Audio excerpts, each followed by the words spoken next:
Hello, welcome to my channel, Another Bibliophile Reads. My name is Greg, and I have been participating in Week of the Weird. This is an event created by Jason and Crystal to help people read weird short stories. There were 5 prompts: old weird, new weird, out of this world, flora and fauna, and the dark. And I have created short videos for each of the stories that I have read, and they will be included after this introduction. Now, I have to say how much I really love weird short stories and horror stories.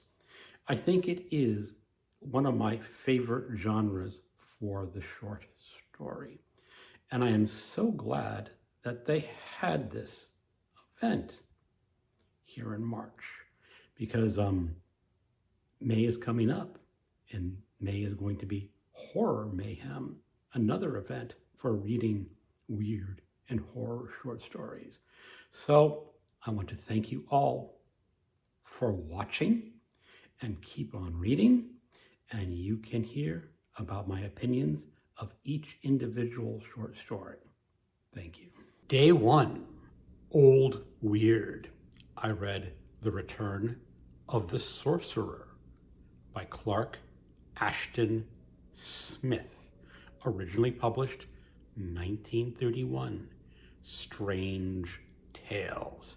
This was a work that borrowed heavily from H.P. Lovecraft, and that was very intentional.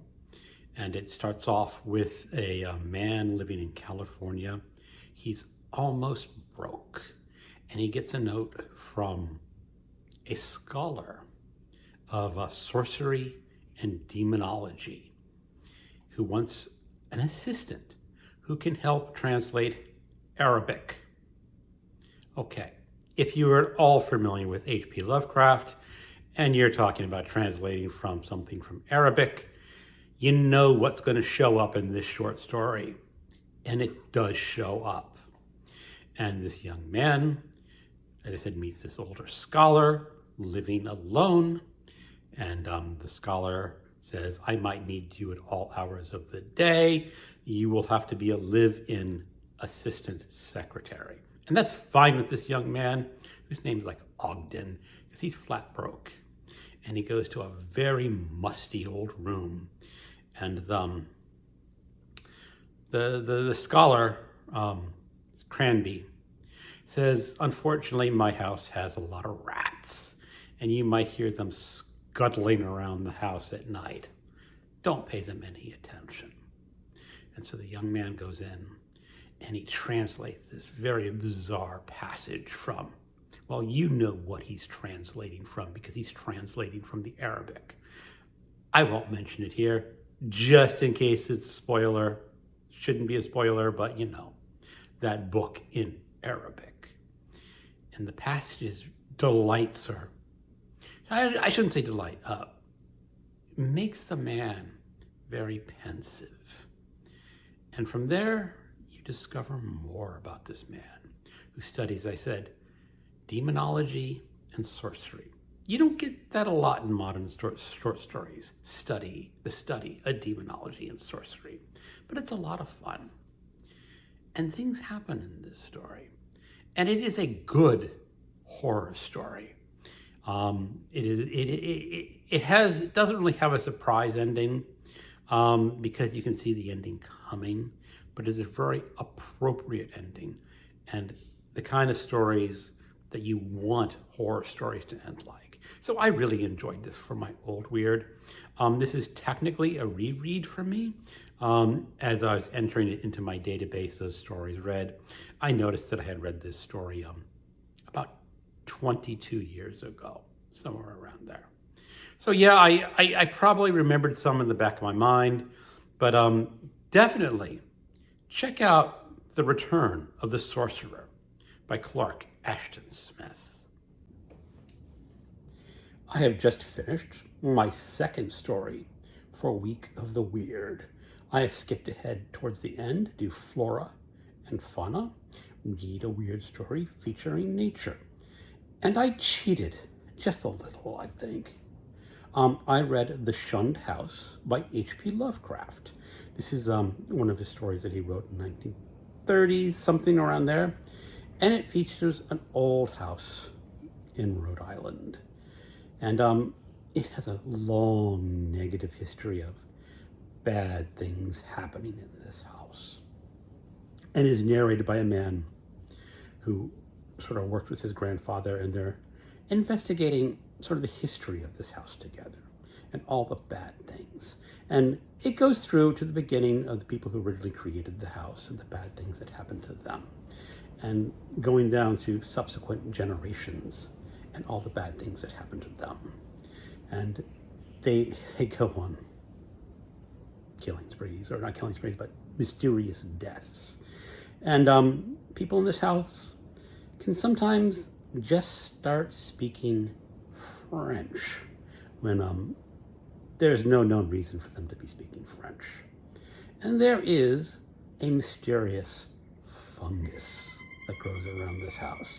And that is where I'm pulling in the flora and fauna, because fungus is a natural thing.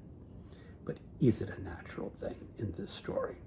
I don't think The Shunned House is going to be, or I'm going to say it is not one of Lovecraft's greatest short stories, but it's a very solid, weird story.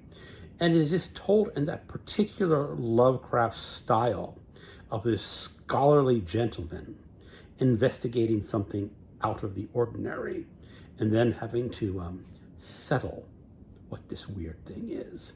And it's well worth your time. If you're a Lovecraft reader, you will eventually read this, and I think you will enjoy it. But that is my second story for Week of the Weird. New Weird, from Books of Blood, Volume 1 by Clive Barker. I read In the Hills, the Cities. This is one of Barker's most famous short stories. It is anthologized in quite a number of places. It features two gay men, recently married, and they're going on a honeymoon in the former Yugoslavia. This was written in the 80s, so Yugoslavia was still a country back then. And they are traveling in the back roads. One of the men wants to visit churches because he likes the old architecture and the old art. The other one, not so much. And they're not getting along too well. One of them's thinking about ditching the marriage very shortly after they get back from their honeymoon. And then you switch over to some of the residents in Yugoslavia, and they're having this event every 10 years where each city create something symbolic of their city to go out and do battle with the other city. Now, I'm not going to say what they create, because what they create is a very unique monstrosity, very original. And it is just, when you think about it, it is just one of the most terrifying creatures that I've ever encountered in a short story. But I'll let you experience this for yourself. It is just a very dark and very grim story about what humans might do to each other. And what is this thing that they create truly? Very fascinating. I'm finishing up my fourth story for a Week of the Weird. Theme is dark. Read a dark supernatural horror story. And I have chosen Cold Print by Ramsey Campbell. It is reprinted in this edition of Tales of the Cthulhu Mythos. It is a story originally published in 1969. It is the story of a man named Strut. You meet him on the bus going to a bookstore to look for books from the Ultimate Press. Now, the Ultimate Press is, from what I can understand, a publisher of salacious books, the kind of book you'd want to read in a brown paper bag. I don't know if that's a real publisher in Britain, or if it's just an invented publisher, or if it has any relation to a real publisher. I'm sure Criminali would know. But this man is on the bus. He reads over the shoulders of a man in the bus a newspaper article about a dead body found horribly murdered in an abandoned church. Well, Strutt goes into the bookstore and he's looking for his Ultimate Press books. And the bookseller is kind of going, not really our thing, but there's this other bookstore we can send you to that might help you out a little bit more. And this other bookstore, he learns of another book, The Revelations of Glaki. And this is a book of, let's just say, ancient sorcery and magic and forbidden secrets. And it just so happens that this bookseller has one of these forbidden books. There are supposed to be 11 volumes, but they have the 12th volume that got placed there when an estate sold the book off by mistake. And let's just say that poor Strutt learns things that he should not have learned or dabbled into. This is a pretty decent short story. I don't think it's quite on the level of H.P. Lovecraft. I think H.P. Lovecraft has a little more atmosphere, but of course Lovecraft's atmosphere was New England, and Campbell's atmosphere is urban UK. And for that, I do like it, because I like taking the mythos out of that New England countryside and into the city. And Campbell does do that pretty well. It's just an unfortunate state that I am more familiar with New England than I am of urban UK. But it is a good story. And poor Strutt. You know these stories never end well for the protagonist.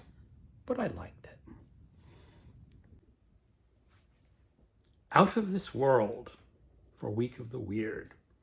I have finished reading The Sandkings by George R.R. Martin. This is a science fiction horror story originally published in Omni magazine in 1979, and I remember reading it when it first came out. I was rather young back then, a teenager, and I was absolutely riveted by that story when I first read it in the magazine. And I reread it again, I don't know, 15 years ago, something like that. And so this is my third reading of this story, and it is justifiably one of the great science fiction horror stories ever written. It is the story of a man named Simon Kress, somewhere in the far future on a distant planet. He is some sort of businessman, I assume. He lives way out alone in a magnificent house, and he has a few pets. But when he goes on extended business trips, he just sort of lets his pets fend for themselves. And after one extended business trip that lasted longer than he anticipated, some of his pets died. And now right away, as someone who has cats and loves cats, and I like dogs too, and rabbits, I am not well taken to people who mistreat their pets, even if these pets are nowhere near human or animal normal. No cats, no dogs, just bizarre creatures of distant planets. But he mistreats them. So I immediately dislike this man. And he goes out in search of other types of pets that no one else has. And he comes across this business that he's never heard before, and they have exotic animals. And the seller sells him these creatures called Sandkings. Now the seller says Sandkings are not insects, although by human standards, looking at these creatures, they definitely look like insects. And they live in a terrarium, and they worship their owner. They will build faces in their sand castles of the man's face.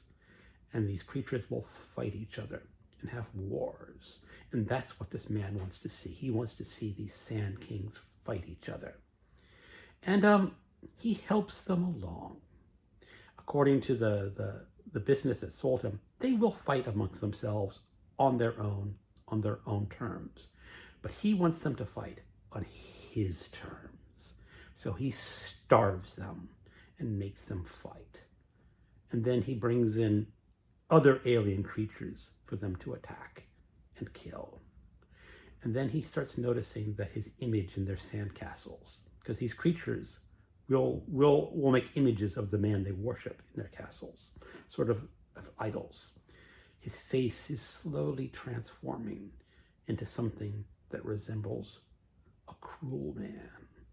And that's all I'm going to say. This is just one of those really fabulous stories.